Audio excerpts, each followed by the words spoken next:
പ്രായം എത്രയായാലും മലയാളി പ്രേക്ഷകരുടെ മാമാട്ടിയും മാളൂട്ടിയുമാണ് ശാലിനിയും ശ്യാമിലിയും. ബേബി ശാലിനിയും ബേബി ശ്യാമിലിയും ആയിരുന്ന നാളുകൾ മുതൽ രണ്ടുപേരെയും പ്രേക്ഷകർ ഏറെ സ്നേഹിച്ചതാണ്. കുട്ടിക്കാലത്തിന് ശേഷം കൗമാരക്കാരിയായ ശാലിനി സിനിമയിൽ വന്നപ്പോഴും ശ്യാമിലി വളരെ പതിയെയാണ് രണ്ടാം വരവ് നടത്തിയത്. ശാലിനിയുടെയും ശ്യാമിലിയുടെയും സൂപ്പർ വിജയത്തിന് പിന്നിൽ ബാബു എന്ന അച്ഛൻ്റെ പങ്ക് വളരെ വലുതാണ്. ആ പഴയ ഓർമ്മകളിലൂടെ എസ് ബാബു. കൊല്ലത്ത് റെയിൽവേ സ്റ്റേഷൻ അടുത്ത് തന്നെയായിരുന്നു എൻ്റെ വീട്. എല്ലാ ദിവസവും മദിരാശിയിലേക്ക് പോകുന്ന തീവണ്ടിയിലേക്ക് ഞാൻ നോക്കി നിൽക്കും. സിനിമയും സിനിമാ പാട്ടുകളും പിറക്കുന്ന നഗരത്തിലേക്ക് പോകുന്ന തീവണ്ടി. ഓരോ തീവണ്ടി ചുളമടി കേൾക്കുമ്പോഴും എനിക്ക് തോന്നും മദിരാശി നഗരം എന്നെ വിളിക്കുന്നതായി. എന്നെപ്പോലെ സിനിമയും സിനിമാ പാട്ടുകളെയും സ്നേഹിക്കുന്ന ഒരു കൂട്ടുകാരനുണ്ടായിരുന്നു, ഷറഫുദ്ദീൻ. 1968 ഒരു സായാഹ്നത്തിൽ കൊല്ലം റെയിൽവേ സ്റ്റേഷനിൽ നിന്ന് പുറപ്പെട്ട ചെന്നൈ എക്സ്പ്രസ്സിൽ ഞങ്ങൾ 2 അര ടിക്കറ്റുകാർ കയറിപ്പറ്റി. വീട്ടിൽ ആരോടും പറഞ്ഞില്ല. കയ്യിലുള്ളത് നാട്ടിൽ വന്നപ്പോൾ പരിചയപ്പെട്ട രാജൻ എന്നൊരാളുടെ മേൽവിലാസം. സിനിമയുടെ ഫൈറ്റിംഗ് സെക്ഷനിലാണ് രാജന് ജോലി. ദിവസങ്ങൾ കഴിഞ്ഞു. ഒരു സ്റ്റുഡിയോ ഫ്ലോറിൻ്റെ ഉള്ളിൽ കയറാൻ പോലും കഴിഞ്ഞില്ല. പക്ഷേ ഞാൻ സന്തുഷ്ടനായിരുന്നു. സിനിമയുണ്ടല്ലോ ചുറ്റിലും. ഒരാഴ്ച കഴിഞ്ഞപ്പോഴേക്കും ഷറഫിന് മദിരാശി മടുത്തു. അവൻ നാട്ടിലേക്ക് തിരിച്ചുപോയി. ഞാൻ ചെറിയ ചെറിയ സംഘങ്ങൾക്കൊപ്പം ചേർന്ന് പാട്ടുപാടാനും മറ്റും പോയി തുടങ്ങി. അതൊരു തിരഞ്ഞെടുപ്പ് കാലമായിരുന്നു. പാരഡി പാട്ടുകൾക്ക് പ്രചാരമുള്ള ഒരു കാലം.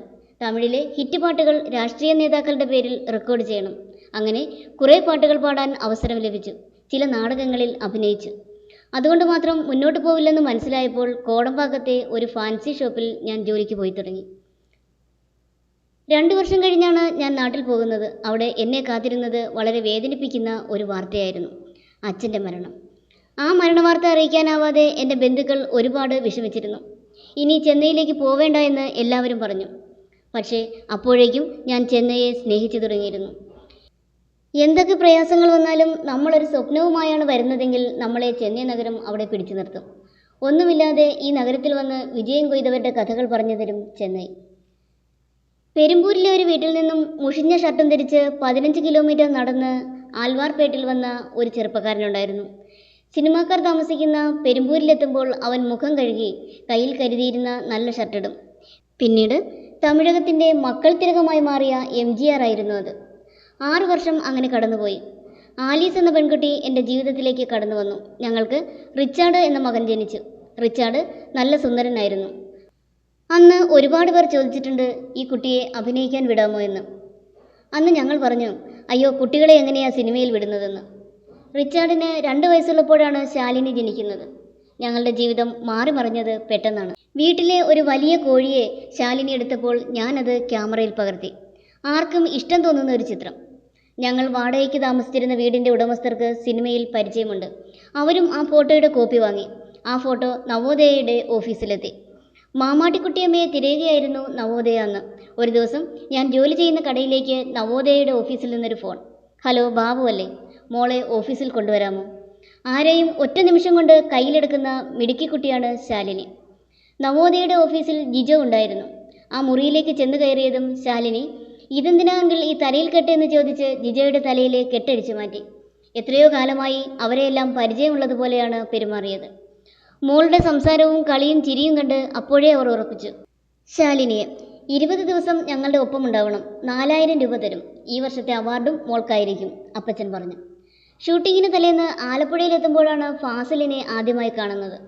മാമാട്ടിക്കുട്ടിയായി ഒരുപാട് കുട്ടികളെ നോക്കി മടുത്തിരിക്കുമ്പോഴാണ് ഫാസിലിനോട് ശാലിനിയെക്കുറിച്ച് അപ്പച്ചൻ പറയുന്നത്. ഫാസിലും ശാലിനിയുമായി പെട്ടെന്ന് കൂട്ടായി. ഏറ്റവും നന്നായി അഭിനയിച്ച് കാണിച്ചു കൊടുക്കുന്ന സംവിധായകനാണ് ഫാസിൽ. സിനിമ വൻ വിജയമായപ്പോൾ അപ്പച്ചൻ പറഞ്ഞു, ഇനിയും കുറച്ച് ദിവസം നിങ്ങൾ ഞങ്ങൾക്കൊപ്പം വരണം. എല്ലാ തിയേറ്ററിലും മാമാട്ടിക്കുട്ടിയമ്മ നേരിട്ട് ചെല്ലുന്നു. ആളുകൾ സ്നേഹചുംബനങ്ങൾ കൊണ്ട് പൊതിയുകയായിരുന്നു ആ യാത്രയിൽ. ശാലിനിയുടെ ചിരി കാണാൻ ആളുകൾ മണിക്കൂറുകളോളം കാത്തു നിൽക്കുന്നു. വല്ലാത്ത അനുഭവമായിരുന്നു ഞങ്ങൾക്കെല്ലാം. മമ്മൂട്ടിയും ജയപ്രദയും അഭിനയിക്കുന്ന ഒരു സിനിമയുടെ ഷൂട്ടിങ്ങിനിടയിൽ ഉണ്ടായ ഒരു സംഭവം ഞാൻ ഇപ്പോഴും ഓർക്കുന്നു. കൊച്ചിൻ ഷിപ്പ്യാർഡിൻ്റെ പരിസരത്താണ് ഷൂട്ടിംഗ്. വില്ലന്മാരുടെ സംഘം ശാലിനിയെ വെള്ളത്തിലേക്ക് വലിച്ചെറിയുന്ന ഷോട്ട് എടുക്കണം. ഷൂട്ടിംഗ് കാണാൻ വലിയ ജനക്കൂട്ടം തന്നെയുണ്ട്. അവർ സമ്മതിക്കുന്നില്ല ആ ഷോട്ട് എടുക്കാൻ. ശാലിനിക്ക് എന്തെങ്കിലും അപകടം സംഭവിക്കുമോ എന്ന പേടിയാണ്. എല്ലാ സുരക്ഷിതത്വവും ഉറപ്പുവരുത്തിയിട്ടുണ്ടെന്ന് ഞാൻ പറഞ്ഞിട്ടും ജനം സമ്മതിക്കുന്നില്ല. ഒടുവിൽ ആ ഷോട്ട് ഉപേക്ഷിച്ചു. എല്ലാവരുടെയും ജീവൻ്റെ ജീവനായി ഞങ്ങളുടെ മകൾ മാറുന്നത് കണ്ട് സന്തോഷം തോന്നി. അപ്പോഴേക്കും ശ്യാമിലി ജനിച്ചു. ശാലിനി ഞങ്ങളുടെ ഇല്ലായ്മകൾക്ക് നടുവിലേക്ക് പിറന്നു വീണ മകളായിരുന്നുവെങ്കിൽ ശ്യാമിലി വരുന്നത് സമ്പദ് സമൃദ്ധിയുടെ നടുവിലേക്കാണ്. കോടമ്പാകത്ത് ഞങ്ങൾ സ്ഥലം വാങ്ങി വീട് വെച്ചു, സ്വന്തമായി കാർ വാങ്ങി. മക്കളുടെ ഫോട്ടോ എടുത്തു കൂട്ടുക എന്ന എൻ്റെ ഹോബി അപ്പോഴും തുടർന്നു. ശ്യാമിലിയുടെ ചിത്രങ്ങൾ സുഹാസിനി കണ്ടു. മണിരത്നം അപ്പോൾ മാനസിക വൈകല്യമുള്ള ഒരു കുട്ടിയെ കേന്ദ്ര കഥാപാത്രമാക്കി അഞ്ജലി എന്ന സിനിമ പ്ലാൻ ചെയ്യുകയാണ്. മണിരത്നത്തോട് ശ്യാമിലിയെക്കുറിച്ച് പറയുന്നത് സുഹാസിനിയാണ്.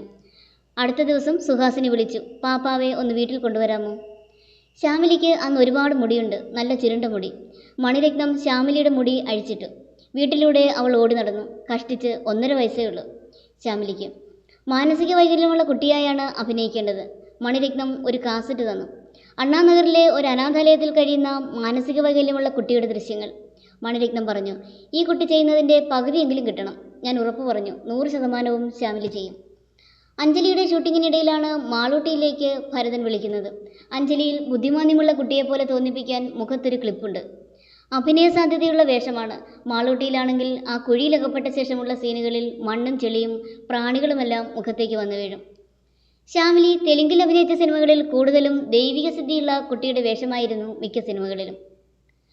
പാമ്പുകൾക്കൊപ്പമാവും അഭിനയിക്കേണ്ടി വരിക. ശാലിനിയിൽ നിന്നും തികച്ചും വ്യത്യസ്തയായിരുന്നു ശ്യാമിലി. ശാലിനി ലൊക്കേഷനിൽ ആരുമായും പെട്ടെന്ന് കൂട്ടാവും. ശ്യാമിലി അധികം ആരോടും സംസാരിക്കില്ല. ശാലിനിയെപ്പോലെ മലയാളത്തിൽ ഒരുപാട് സിനിമകളിൽ ശ്യാമിലി അഭിനയിച്ചില്ല. തെലുങ്കിലായിരുന്നു ശ്യാമിലി കൂടുതൽ സിനിമകളിൽ അഭിനയിച്ചത്. കുട്ടികൾക്ക് കുട്ടിത്വം നഷ്ടമാവും മുമ്പേ അഭിനയം നിർത്തണമെന്ന കാര്യത്തിൽ എനിക്ക് നിർബന്ധമുണ്ടായിരുന്നു. അവർക്ക് പഠനം നഷ്ടപ്പെടാൻ പാടില്ല. പഠിത്തം കഴിഞ്ഞ് തിരിച്ചു വരുമ്പോൾ വേണമെങ്കിൽ സിനിമ തന്നെ തിരഞ്ഞെടുക്കാമല്ലോ. ശാലിനിക്ക് ആരും കൊതിക്കുന്നൊരു തിരിച്ചുവരവ് കിട്ടി. ബേബി ശാലിനിയെ അഭിനയിക്കാൻ പഠിപ്പിച്ച അതേ ഫാസിലിൻ്റെ സിനിമ. മാമാട്ടിക്കുട്ടിയമ്മയെപ്പോലെ ആർക്കും ആദ്യ കാഴ്ചയിൽ തന്നെ സ്നേഹം തോന്നുന്ന അനിയത്തിപ്രാവായി വീണ്ടും ശാലിനിയുടെ ദിനങ്ങൾ.